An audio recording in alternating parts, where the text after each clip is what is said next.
Bueno, para toda mi gente, muy buenas tardes. Les habla aquí su siervo, su servidor, el pastor Norbey. Nuevamente, hace mucho tiempo que no estaba al aire, pero nuevamente estoy otra vez con ustedes porque la idea es seguir predicando la palabra de Dios, porque esa es la que nos da vida todos los días, la que nos renueva, lo que nos transforma y la que nos hace tener sentido de pertenencia en este mundo donde hay tanta maldad. La palabra es un refrigerio en medio de tanta maldad. La palabra es un refrigerio en medio de tanto desprecio, tanto rechazo que el mundo hace cuando buscamos de Dios. Pero los que estamos con Dios, nada nos va a faltar. Tenemos el amor más grande de Dios. Entonces vamos a hacer una oración porque vamos a dar una predicación muy buena para todos mis seguidores en YouTube acerca de lo que tiene que ver con trabajar en la viña de Dios. ¿Por qué debemos de trabajar en la viña del Señor? Entonces vamos a hacer una oración. Padre que estás en los cielos, gracias Dios por este día que tú nos das, por esta tarde tan maravillosa. Gracias por nuestros familiares, por nuestros vecinos. Gracias Dios que estás tú transformando nuestras vidas, nuestros corazones. Oramos también por todos los siervos, por todas las siervas, pastores, y también oramos por los católicos, por todos, porque todos somos personas que necesitamos de ti, oh Dios. Transforma, Señor Jesús, porque tú eres un solo Dios. Aquí no valen las religiones, aquí lo que vale es tener la verdad, vivir para la verdad y morir para la verdad, porque el que vive para ti nace de nuevo, como lo que tú le dijiste a Nicodemo.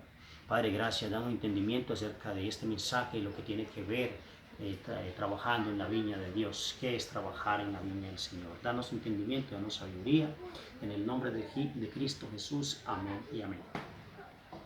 Vamos a estar leyendo aquí mis seguidores en YouTube, acá en Mateo capítulo de la palabra de Dios, capítulo 21, el verso 33. Oí otra parábola: hubo un hombre, padre de familia, el cual plantó una viña, la cercó de vallado, cavó en ella un lugar, edificó una torre y la arrendó a sus labradores y se fue lejos. Y cuando se acercó el tiempo de los frutos, envió a sus siervos a los labradores para que recibiesen sus frutos. Mas los labradores, tomando a los siervos, a uno golpearon y a otro mataron y a otro apedrearon. Envió de nuevo a otros siervos más que a los primeros, e hicieron con ellos de la misma manera. Finalmente les envió a su hijo, diciendo: tendré respeto a mi hijo. Mas los labradores, cuando vieron al hijo, dijeron entre sí: este es el heredero, venid, matémosle y apedreémosle de su heredad. Y tomándole, echaron fuera de la viña y le mataron. Cuando venga pues el señor de la viña, ¿qué hará aquellos labradores? Le dijeron a los malos: le destruirá sin misericordia y arrendará su viña a otros labradores que le paguen mejor su fruto. Jesús le dijo: ¿nunca leísteis las escrituras? La piedra que desecharon los edificadores ha venido a ser cabeza del ángulo. El Señor ha hecho esto, cosa maravillosa a nuestros ojos.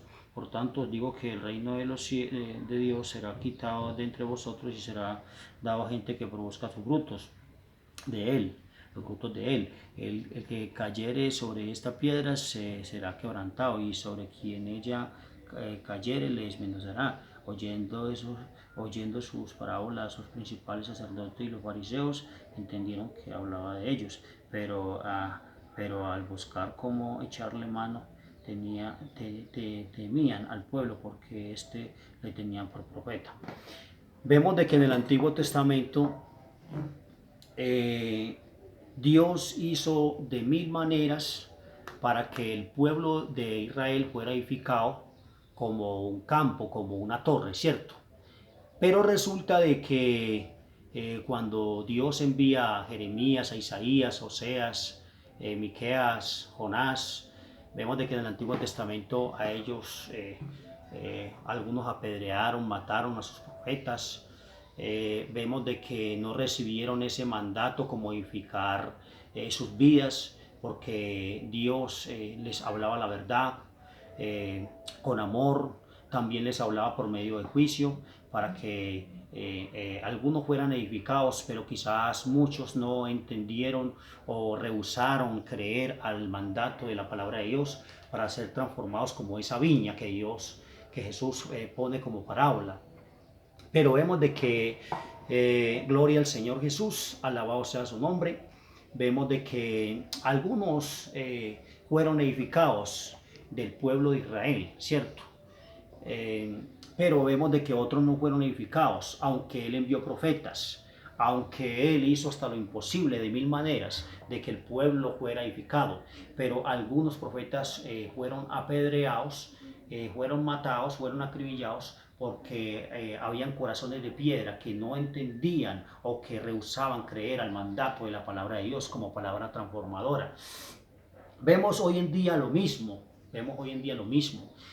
personas que en este momento no han querido recibir al Hijo de Dios en su plena gracia para este tiempo. No lo han querido recibir como su único y suficiente Salvador. Por eso sus vidas hoy en día se encuentran en una vía de desesperación, en problemas, en dificultades, porque decimos conocer al Hijo de Dios, pero plenamente no lo conocemos porque seguimos con corazones de piedra, sin contiendas, sin decisiones, y le creemos muchas veces más al mismo diablo que al amor de Dios, que al amor de su Hijo, y por eso decimos conocerle, pero no lo conocemos. ¿Por qué? Porque cuando usted y yo conocemos a Dios, no tiene por qué haber celos en esa familia. No tiene por qué haber contiendas, corazones de piedras por medio de los celos. No tiene que haber, por ejemplo, disensiones, por decir así, o pleitesía entre los mismos hermanos de la iglesia. Pero precisamente por eso, porque no conocemos el amor de Dios. Entonces, por eso la Biblia dice, pretendiendo ser sabios, se hicieron necios, ¿cierto? Entonces, ¿por qué? Porque muchas veces hablamos de religión, pero no hablamos del verdadero cambio, del verdadero amor que transforma. Entonces vemos hoy en día que Jesús siempre ha querido y siempre querrá para nosotros siempre lo mejor. Y por eso Jesús pone la comparación aquí en Mateo 21:33, él pone la comparación como cuando alguien va y bueno, sí, o tiene una posesión, la pone bonita, la cerca de vallado alrededor, edifica una torre, hace lo mejor, ¿cierto? En esa propiedad, la rienda a los demás. Algunos se benefician de esos frutos, ¿cierto? De esa labranza. Otros, entonces, resulta que tienen en tan poco lo que Dios les ha entregado, ¿cierto? Entonces, hoy en día vemos lo mismo.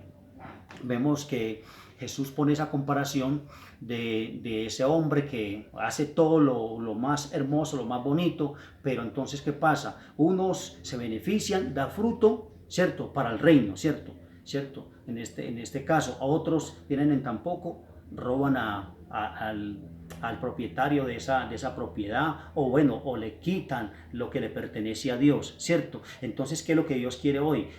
Que usted y yo seamos agradecidos con Dios, que si Él nos entrega una propiedad, ¿cierto? O nos pone a servir dentro de una obra, ¿cierto? De Dios, podamos dar frutos, no nos quedemos ahí esperando que los demás hagan por nosotros, cuando usted y yo tenemos compromiso con Dios, trabajar. La Biblia dice que el que siembra, recoge, ¿cierto? Dice la palabra del Señor, el que siembra, recoge, ¿cierto?